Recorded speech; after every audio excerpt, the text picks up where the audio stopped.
On today's podcast, we talk about a year-round plan for training quarterbacks, and joining me, again, a multiple appearance guy on the podcast, head football coach at Beaumont High School in California, Jeff Steinberg. Steiny, great to have you here. Thanks a lot, Keith. Always great talking football with you. Well, you haven't been on the field now for almost a year. Is that right? Yeah, I'll tell you, it's kind of like we're in some sort of time warp, because I keep thinking to last season, but last season was really, over a year ago now. Oh, yeah. Yeah. We're over a year. That's right, in California. So, for you, finding ways to train your guys has been critical in this time. So I know that's part of what's gone into what you've put together here, a 5-course series on CoachTube about training the quarterback. But let's start with the idea of a year-round plan. So whether we're in a COVID year or not, coaches definitely want to pay attention to how they train their quarterbacks year-round. What's been your philosophy on that? So, all too often we see that players go off and train with somebody, or their coaches do something on their own. And in almost all cases, there's a lot of great things that are done on the field where they'll work on the skills, pocket presence, working on the mechanics, maybe some coverage reads types of things, and getting the ball out more efficiently, and mimicking maybe stuff that they're doing in their offense. But I think that in almost all the cases, from what I've seen at least, in talking to coaches, is they don't have a plan of attack in the classroom to get your quarterback ahead of the game cerebrally, and so that you can, I guess, maximize your time and have the quarterback develop all those important qualities that you want, not just in the physical sense, but definitely in the mental sense of being able to think well on the field and see things and have great anticipation. And I really believe that this whole approach to doing an off-season quarterback academy has given us that over the years. For you, it all starts with a 12-month teaching progression. Could you give us an overview of exactly what that is? Yeah, so we start in January, and the way that we map it out is a bulk of the work is done out of season. Like, when you get to the season, really you're fixing things during the week, and you're doing some install, and you're just getting ready week to week. But during the off season, it's almost like backward planning. You want to where your quarterback should be when the season hits, and let's make sure that we work backwards so that by the time the season hits, all those things have been developed. So it works out to about 40 lessons throughout the off season. We start with once a week, we progress to twice a week, and then eventually we're meeting 3-4 days a week when we get to spring and summer. And not that all of the days are spending considerable amount of time, whether we're in the classroom or on the field. Like, some meetings may only be 20 minutes, but other meetings may last about 45 minutes. And it's just a systematic progression of getting your quarterback to understand what they're seeing on the other side of the ball, both in the fronts and coverages, recognizing them, identifying them, and then also having them understand how you're going to attack those things. And then along those lines is, obviously your quarterback's leadership skills need to be developed as well. So in all those lessons, we always have some sort of leadership training where we're working on whether they're managing the players around them and working with other players, or just being a leader out in the community. So in looking at this, you break it down in phases, and we're in the phase right now where, it's the first phase for some of the country. I know guys are gearing up to play, but we'll assume it's a normal year with a normal progression. There are a lot of guys right now who are in January. So what do you recommend January through March that coaches work on with their quarterbacks? So I think that, it really starts with every year, rather than having this approach of, we're going to pick up where we left off. We always go back to the foundation. And I think that when you have a strong foundation, you're going to have a much greater chance to be successful. It's kind of like, every time you build a home, you want to have a great foundation to start with. And so we always go back to, okay, what are the qualities that all great quarterbacks share that, like, things that they have in common. So we start looking at those qualities and we go through them, and then from there we talk about, okay, what are things that physical, mental, emotional attributes that these quarterbacks would all possess. And that's really a large part of where we are in January. By the time we get to February and March, we're now looking at things like fronts. What would we recognize in an even or an odd core?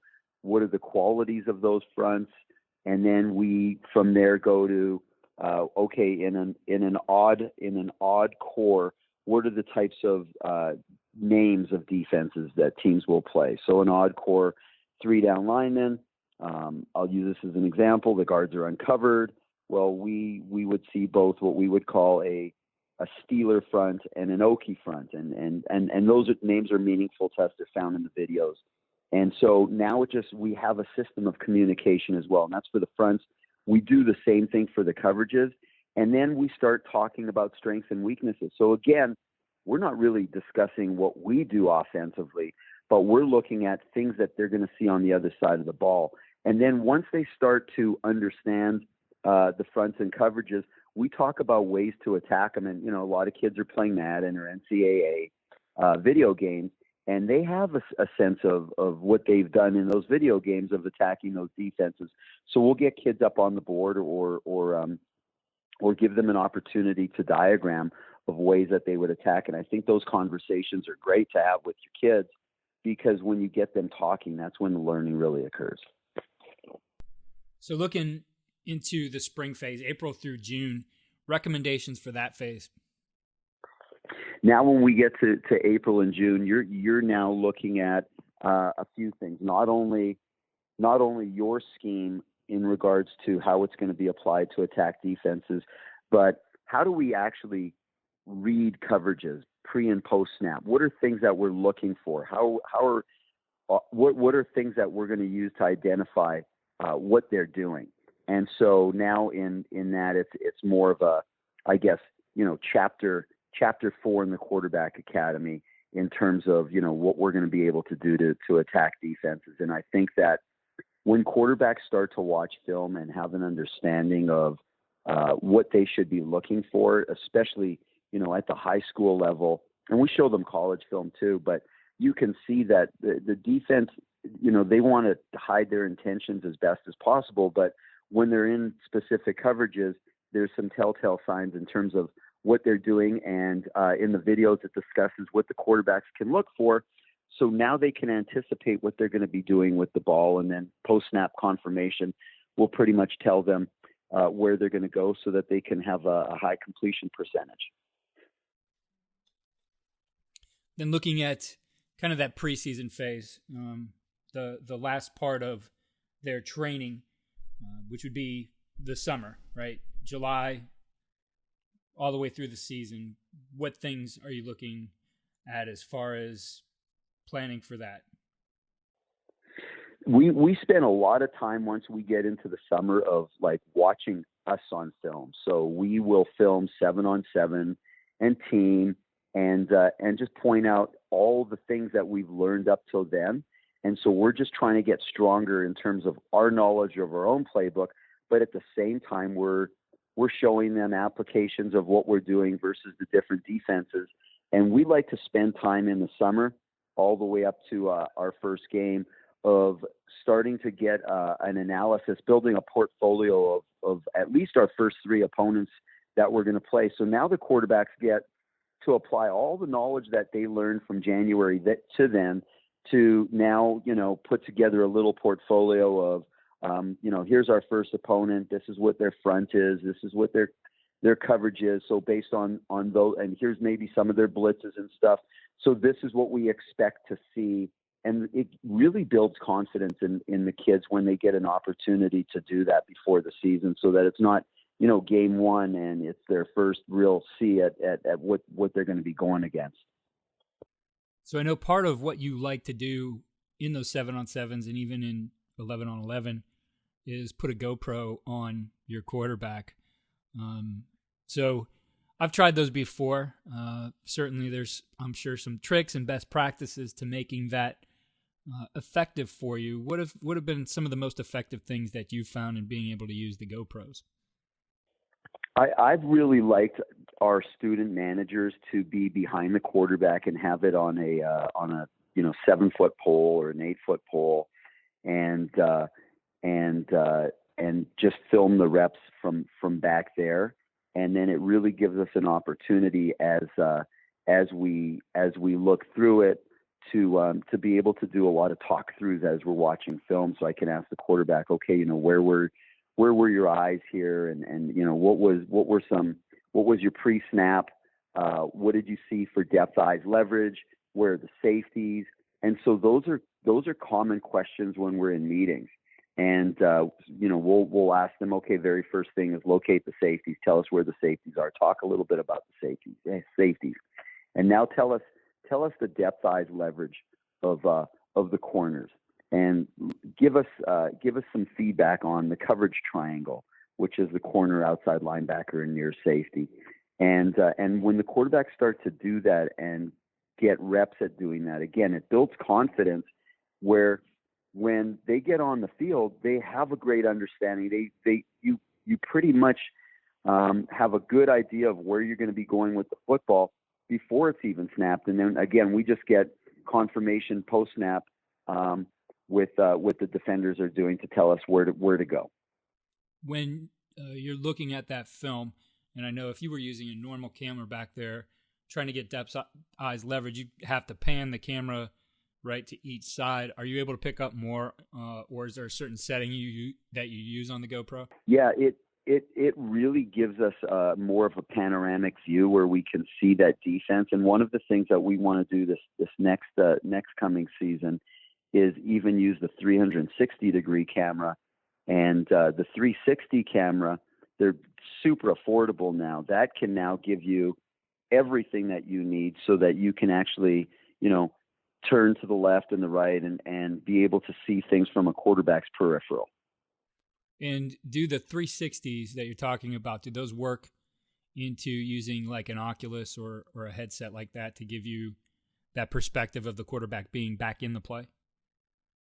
Without a doubt. And now we're talking about how you can really use technology to your advantage and be able to get the Oculus on the quarterback and get some virtual reps. And I think that's kind of where a lot of programs are going, especially at the college level, where you're limited with the time on the field, but you get those live reps in the classroom. And we're trying to get as close to that as possible by just watching film and getting the quarterback to stand in front of the LCD screen and give them as much of a feel as possible. And I know that with just two-dimensional film, it's not quite there. But being able to use that GoPro, it's crystal clear.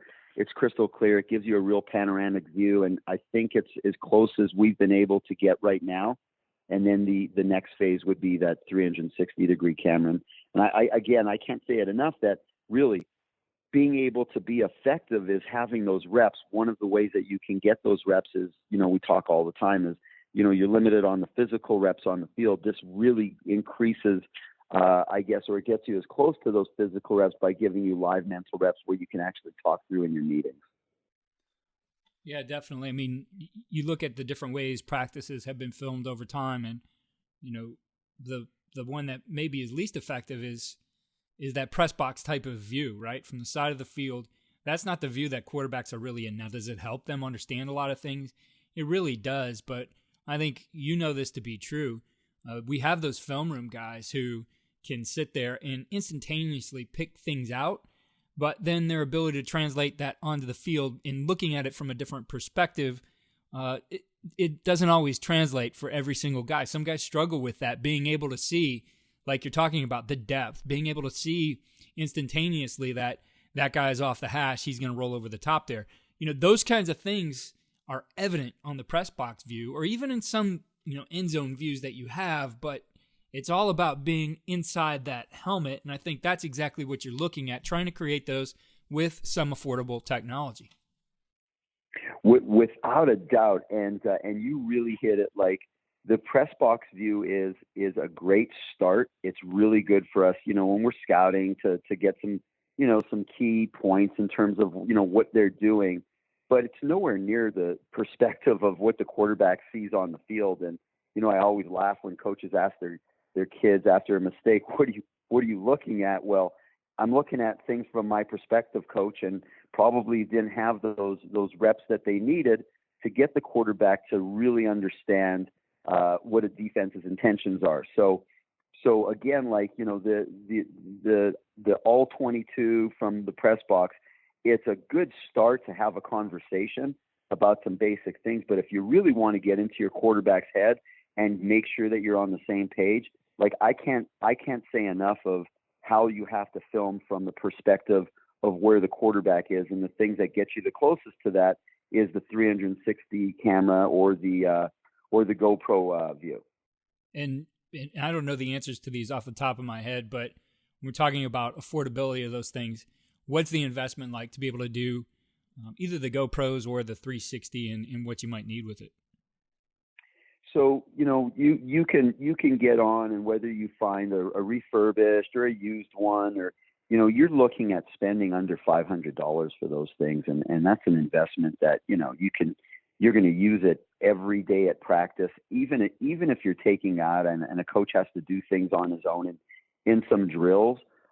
You can always have an additional quarterback. They can exchange while a guy's getting reps, somebody's filming.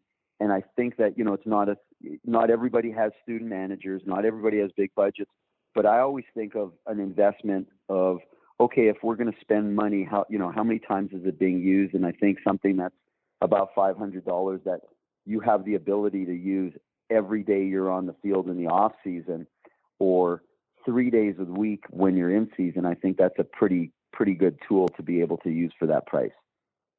As you start to build these, Jeff, are you looking at creating libraries that are going to go back into your training? We haven't been there yet where we're filing things. There are some things that I'll use for teaching purposes. I think that would be the next part for us, is to start building some libraries where we can share things from any given year that would be helpful to a quarterback, whether he's playing now in our offense or maybe five years down the road. So you've put together a pretty comprehensive series here in basically a quarterback academy for coaches.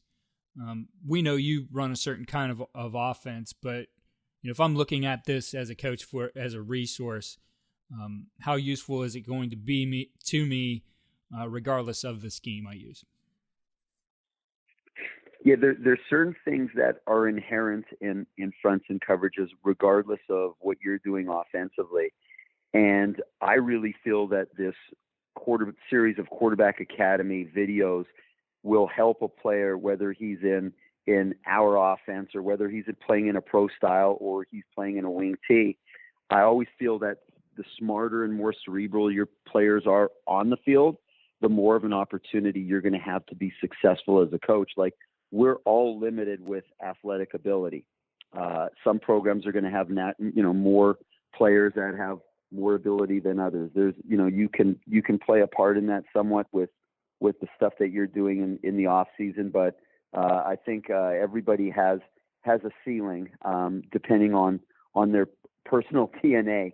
But with regards to learning and just becoming a smart football player, I think that coaches can play a huge role in that. And again, the more you can get your player to really understand things and be a student of the game, the more successful you're going to have an opportunity to be. And for the guys out there who might be interested in this, I know it's 5 courses. If you could just very quickly give us a rundown of what you cover in each course. Yeah, sure. So in the very first course in the Quarterback Academy, we just go through the outline of how the Quarterback Academy could be used during the off season, and then we get into qualities of successful quarterbacks that would play in anybody's offense.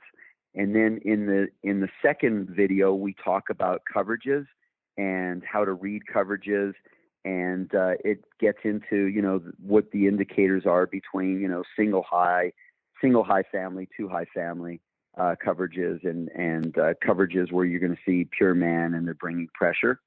In the third Quarterback Academy course, it's all about the fronts that you will see and how to identify and attack those fronts.